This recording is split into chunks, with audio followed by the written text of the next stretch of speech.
Hello, नमस्ते and सत श्री अकाल। मैं मोनिका सिंह आपका एओसी एकेडमी अबोर में स्वागत करती हूँ। अगर आप हमारे चैनल के अंदर नए हैं तो आप हमारे चैनल को सब्सक्राइब कर सकते हैं और प्लीज़ बेल बटन ज़रूर दबाइए ताकि हमारी जितनी भी लेटेस्ट इन्फॉर्मेशन है वो सब आपको अवेलेबल हो सके। और आप हमारे पेड कोर्सेज भी ज्वाइन कर सकते हैं। इन्हें ज्वाइन करने के लिए आप एओसी एकेडमी की एप्लीकेशन को प्ले स्टोर से डाउनलोड भी कर सकते हैं। तो let's move on our topic. हमारा आज का टॉपिक जनरल साइंस का है, जो एक बेसिक सा टॉपिक है सेल। तो सेल क्या है, इसको शुरुआत करने से पहले हम एक सिंपल सी चीज समझेंगे। हम देखते हैं कि हमारे आसपास जितने भी मकान बने हुए हैं, जितनी भी चीजें बनी हुई है, उनकी बेसिक से स्ट्रक्चर क्या है, वो क्या है जिससे मिलकर इतनी बड़ी जो बिल्डिंग है वो खड़ी हो जाती है। अगर हम देखें तो एक छोटी सी ईंट है, वो ईंटें ही एक दूसरे के साथ जुड़ जुड़ कर क्या बनाती हैं, वो पूरी की पूरा मकान बना देती। इन द सेम सेंस जितने भी दुनिया के अंदर लिविंग ऑर्गेनिज्म है, जितने भी दुनिया के अंदर जीवित जीव हैं, वो सभी के सभी किससे मिलकर बने हैं, सेल से मिलकर बने हैं, या जिसे हम हिंदी के अंदर कहते हैं कोशिकाओं से मिलकर बने हैं। एक अगर हम इसकी डेफिनेशन देखें जो आपकी स्क्रीन के ऊपर है, cell is the fundamental structural and functional unit of all the living organisms। ये सभी लिविंग ऑर्गेनिजम्स के अंदर एक वो छोटी से छोटी स्ट्रक्चर, एक वो छोटी से छोटी संरचना जो है, जिसकी खुद की एक स्ट्रक्चर है, जो एक फंक्शन को परफॉर्म कर सकती है, वो क्या है, सेल है या कोशिका है। और साइंस की ऐसी ब्रांच जिसके अंदर सेल के बारे में पढ़ा जाता है, सेल के जितने भी फंक्शंस हैं उनके बारे में पढ़ा जाता है, उसे क्या कहा जाता है, which is known as cytology, या हिंदी के अंदर इसे कोशिका विज्ञान कहा जाता है। अब आगे देखते हैं shape and size of cell. ये जो सेल है उसकी शेप और जो उसका साइज है वो किस तरह का होता है, वो हर एक ऑर्गेनिज्म के अंदर, हर एक जीव के अंदर क्या करता है, वेरी करता है। जो सेल का जो हम कहते हैं कि जो शेप है वो अलग अलग तरह की होती है। फॉर एग्जाम्पल, कई जो सेल्स हैं वो इस तरह से बेसिलस शेप की भी होती हैं, और कुछ जो सेल्स हैं वो इस तरह से कॉमा शेप की होती हैं, कुछ इस तरह से स्फेरिकल शेप की, या जिसको हम कहते हैं राउंड शेप के अंदर भी पाई जाती हैं। तो ये वेरी करता है, अलग अलग ऑर्गेनिजम्स के अंदर अलग अलग शेप की और साइज की सेल पाई जाती हैं। तो यहाँ पर एक जो बिल्कुल कॉमन से क्वेश्चंस हैं जो आते हैं कि दुनिया की सबसे छोटी सेल कौन सी है, तो दुनिया की सबसे छोटी सेल जो है वो किसकी है, माइक्रोप्लाज्मा लेडलेवाई की। ये छोटा सा माइक्रो ऑर्गेनिज्म है, सिंगल सेलुलर माइक्रो ऑर्गेनिज्म है, और इसकी जो कोशिका है दुनिया के अंदर सबसे छोटी है। अब नेक्स्ट क्वेश्चन है हमारे पास, लार्जेस्ट सेल की दुनिया की सबसे बड़ी सेल कौन सी है। तो याद रखिएगा, हम जनरली हम ये देखते हैं कि हम कोशिका को देख नहीं सकते, परंतु हम कोशिका को देख सकते हैं। जो एग्स हैं, जो हम बात करते हैं, जो मुर्गी का अंडा है, वो अपने आप में ही क्या होती है, एक कोशिका होती है। दुनिया का सबसे बड़ा जो पक्षी है वो कौन सा है, ऑस्ट्रिच है, और ऑस्ट्रिच का अंडा भी दुनिया के अंदर सबसे बड़ा होता है। तो दुनिया की जो सबसे बड़ी सेल है वो कौन सी है, ऑस्ट्रिच। तो ये आपके दो क्वेश्चन हैं जो सबसे ज्यादा पूछे जाते हैं साइज के अकॉर्डिंग, कि दुनिया की सबसे छोटी और सबसे बड़ी कोशिका कौन सी है। तो ये have to bear in mind this thing. अब नेक्स्ट हमारे पास आता है डिस्कवरी ऑफ सेल। ये जो सेल होती है माइक्रोस्कोपिक होती है, हम इसे अपनी आंखों से देख नहीं सकते मोस्ट ऑफ द सेल को। तो सबसे पहले ये खोजा कैसे गया कि एक छोटी से छोटी रिपीटिंग से यूनिट जो है हमारे शरीर के अंदर पाई जाती है। तो इसे सबसे पहले ये जो क्यूरियोसिटी किसके दिमाग में आई, ये था रॉबर्ट हुक। रॉबर्ट हुक ने क्या कहा, जो कॉर्क है, कॉर्क की स्लाइसेस को उसने किसके नीचे देखा, माइक्रोस्कोप, या जिसे हम कहते हैं सूक्ष्मदर्शी। उसने जब सूक्ष्मदर्शी के नीचे उसको रख के देखा तो उसने क्या देखा कि इस तरह की कुछ छोटे छोटे से जो ब्लॉक्स होते हैं, रिपीटिंग सी स्ट्रक्चर जो है, उसे ब्लॉक ही ब्लॉक इस तरह से दिखे। तो उसने कहा कि जब मैं हर एक कॉर्क की स्लाइस को देखता हूँ तो मुझे इस तरह की ब्लॉक जो है, इसी तरह की जो रिपीटिंग स्ट्रक्चर है वो बार बार देखने को मिल रही हैं। तो उसने वहां पर ये निष्कर्ष निकाला कि जितने भी प्लांट्स हैं उन सारे के सारे प्लांट्स के अंदर ये रिपीटिंग स्ट्रक्चर मिलती हैं। तो उसने इसे क्या नाम दिया, इसने इसे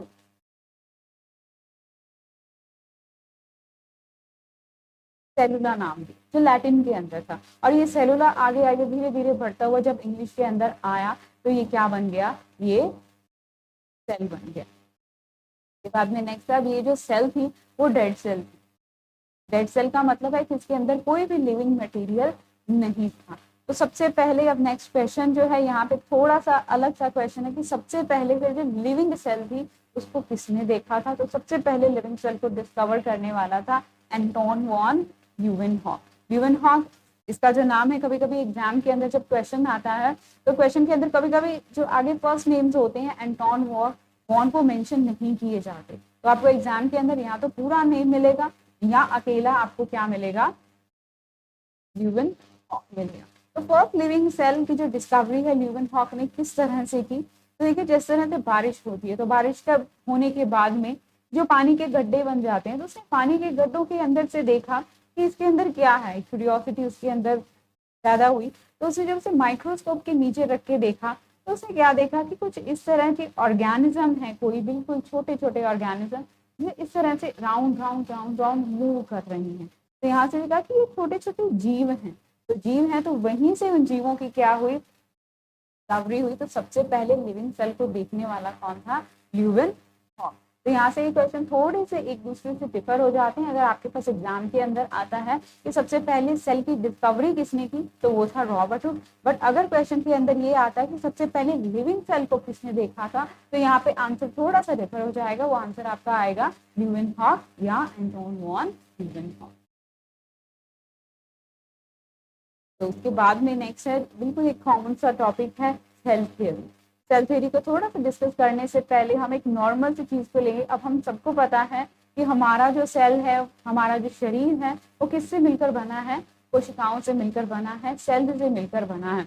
और बाकी जितने भी सेल्स के द्वारा जितने भी प्रोडक्ट बनते हैं या जितने भी उत्पाद बनते हैं, उन सारे के सारे उत्पादों से, प्रोडक्ट से क्या है, हमारी पूरी की पूरी बॉडी का फॉर्मेशन होता है। तो ये सब चीजें बताने वाला पहले कौन थी, तो इन्हीं को क्या कहा जाता है, ये सारी दो जो लाइनें हैं इन्हीं कहा जाता है सेल थ्योरी। और ये देने वाले थे स्लाइडेन और स्वॉन। जो स्लाइडेन था वो तो किसके ऊपर काम करता था, प्लांट्स के ऊपर, वो एक बॉटनिस्ट था। और जो स्वॉन था वो एनिमल्स के अंदर ऊपर काम करता था, वो जियोलॉजिस्ट था। वो तो अलग अलग वो काम किया उन्होंने, अलग अलग प्लांट्स के ऊपर और एनिमल्स के ऊपर सारा पूरा प्रैक्टिकल किया। और प्रैक्टिकल करने के बाद में वो इस निष्कर्ष पर पहुंचे कि जितने भी प्लांट्स हैं वो सारे के सारे सेल से मिलकर बने हैं। और स्वान इस निष्कर्ष पर पहुंचा कि जितने एनिमल्स हैं वो सारे एनिमल्स भी किससे मिलकर बने हैं, सेल से मिलकर बने हैं। तो दोनों ने मिलकर कलेक्टिवली एक सेल थ्योरी निकाली जो क्या कहती है, the bodies of plants and animals are composed of sales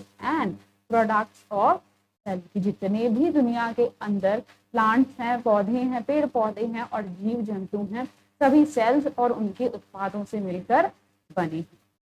ये तो थी एक बेसिक टैगलाइन सेल थ्योरी की। फिर धीरे धीरे मॉडिफिकेशंस भी आती थी।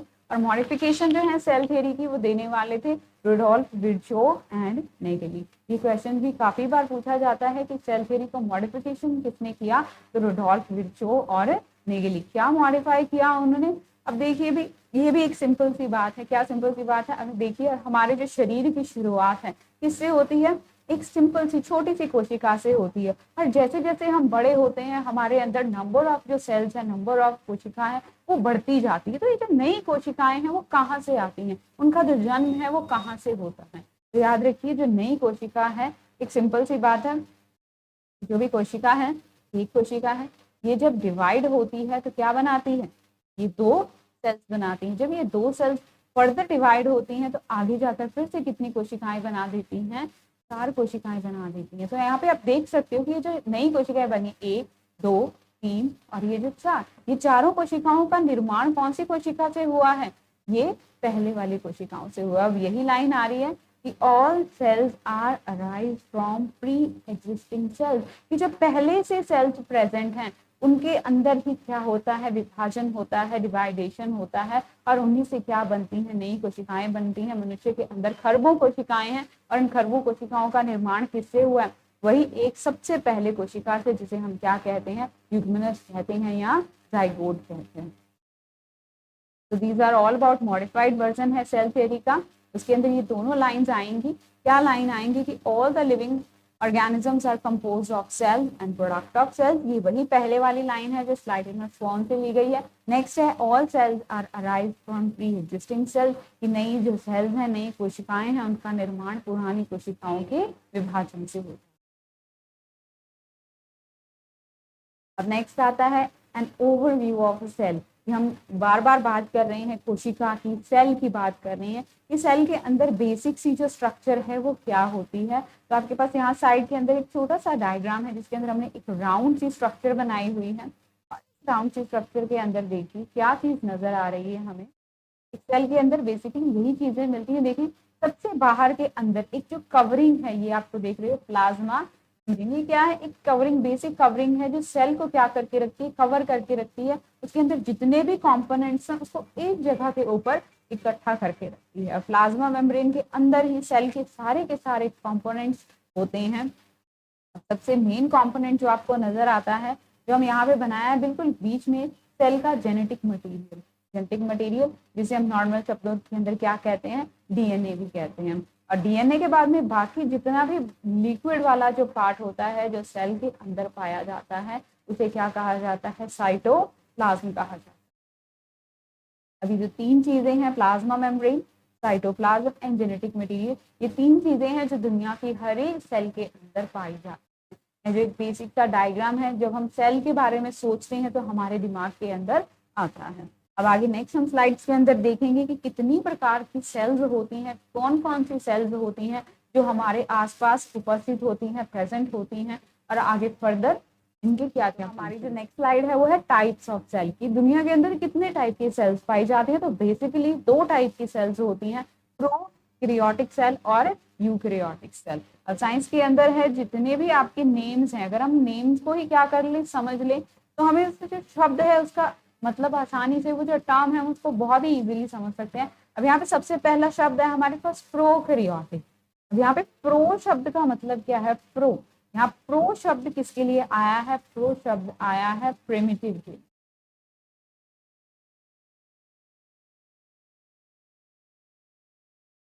अब यहाँ पे प्रिमिटिव शब्द का मतलब क्या है, पुराना। और नेक्स्ट शब्द है हमारे पास, नेक्स्ट वर्ड है हमारे पास कैरियोटिक। अब जो कैरियोटिक वर्ड है वो किसके लिए आया है,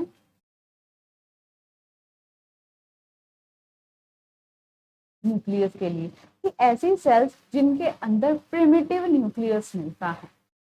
प्रिमिटिव मतलब पुराना, कि जो अभी तक क्या नहीं हुआ है, विकसित नहीं हुआ। अब नेक्स्ट शब्द है हमारे पास यूकैरियोटिक, यू। अब यहाँ पे यू जो वर्ड है, यू वर्ड का मीनिंग क्या है, न्यू, न्यू। अब यहाँ पे न्यू से मतलब है